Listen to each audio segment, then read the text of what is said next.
Boa tarde, meus irmãos. Muita paz,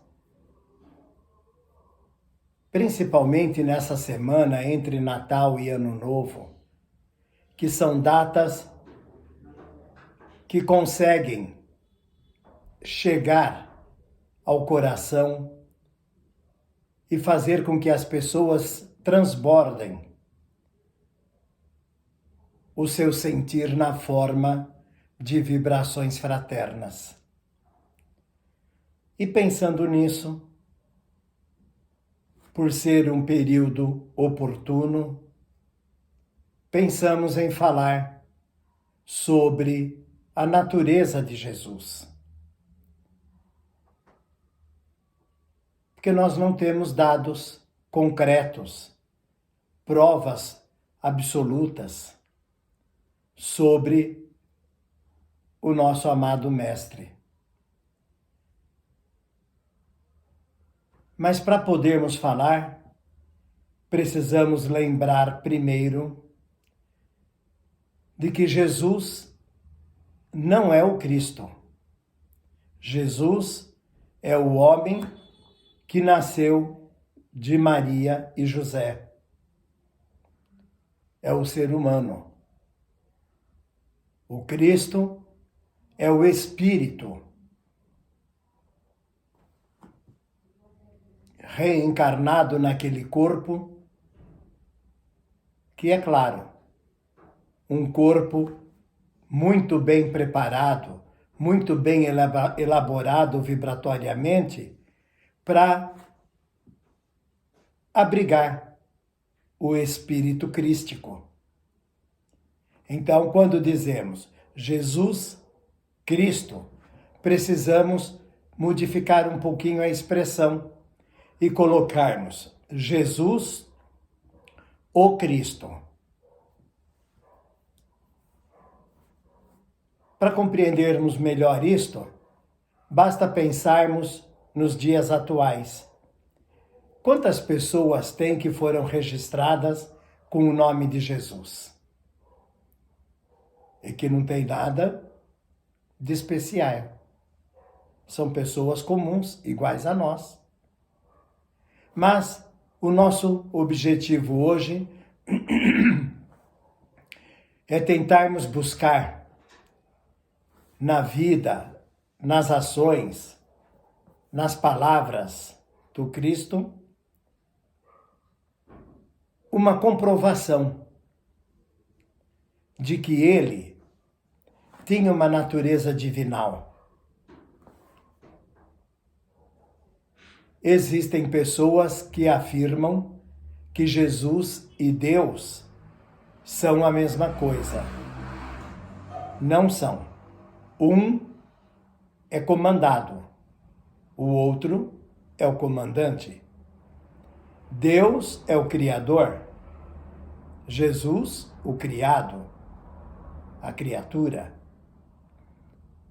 Deus é onipresente. O Cristo foi criado a partir de um determinado momento, não sabemos quando, nem vem ao caso sabermos, mas sempre lembrando que ele mesmo dizia que o Pai o havia enviado, que ele tinha sido encaminhado por determinação do Criador. Por um outro lado, devemos procurar também compreender que as ações divinas do Cristo são muito atreladas aos milagres que ele fazia, que ele fez. Mas todas as religiões daquela época faziam os tais milagres. Não foi privilégio de Jesus. Me parece, meus irmãos, que a certeza, a comprovação mais divinal da natureza de Jesus foram as suas palavras, que também precisam ser apreciadas a partir da nossa inteligência, do nosso raciocínio.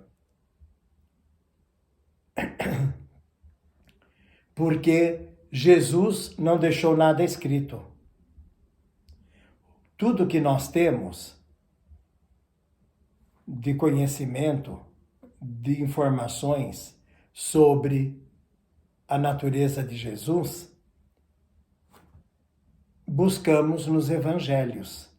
Evangelhos que foram escritos por apóstolos que o acompanhavam e também por João, o evangelista, que nem conheceu Jesus, não teve nenhum contato com Jesus. E olha que coisa interessante. Temos Marcos, Mateus, João e tem um quarto evangelista que eu não me lembro quem é.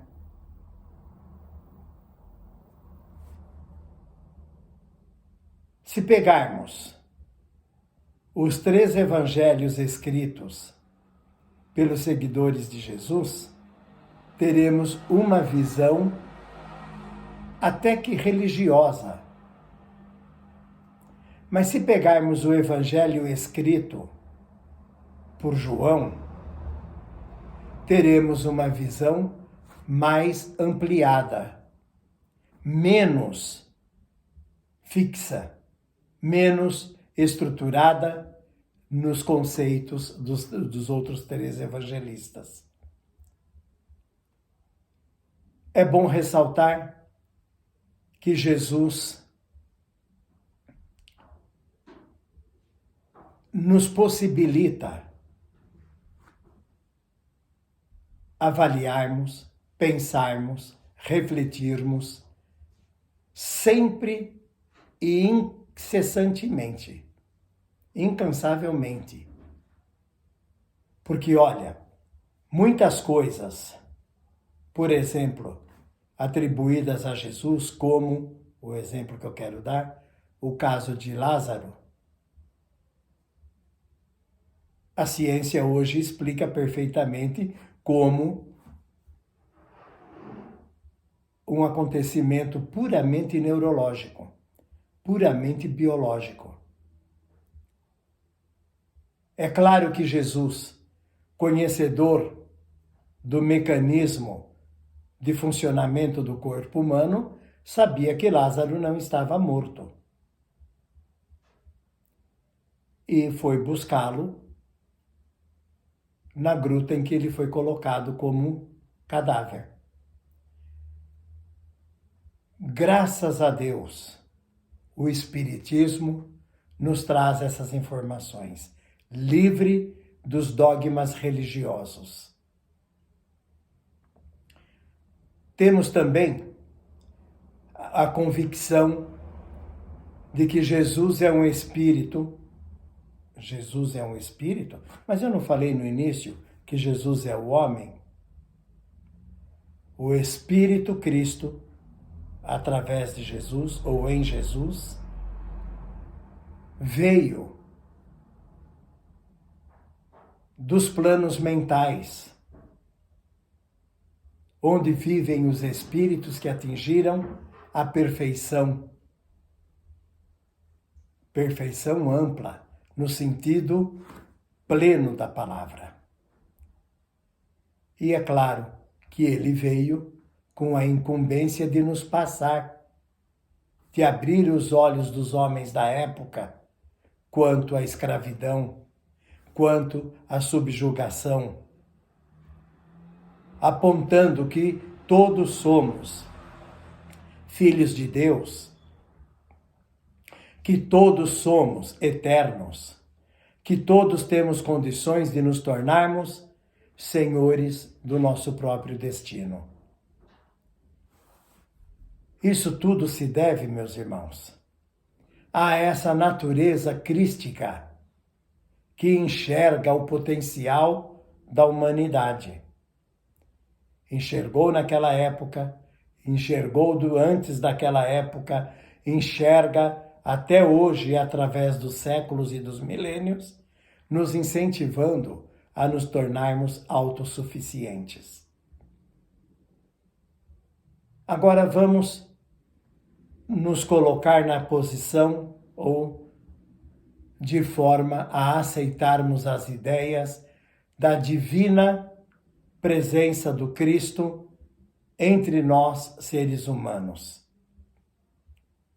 Nunca vimos Jesus. Talvez não o vejamos nunca. Mas temos dentro de nós a centelha acesa, iluminada, brilhante, estupenda, de que somos portadores das mesmas condições que ele apresentou na sua época. Nesse aspecto, podemos dizer que a natureza do Cristo é divinal e que isto seja uma realidade para todos nós. Queridos irmãos, queridas irmãs, um excelente final de ano, um excelente início de ano, e que 2024 seja o coroamento de todas as nossas vontades espirituais. Resumindo, de todas as nossas vontades de nos tornarmos espíritos cristãos, espíritos humanizados. Paz a todos.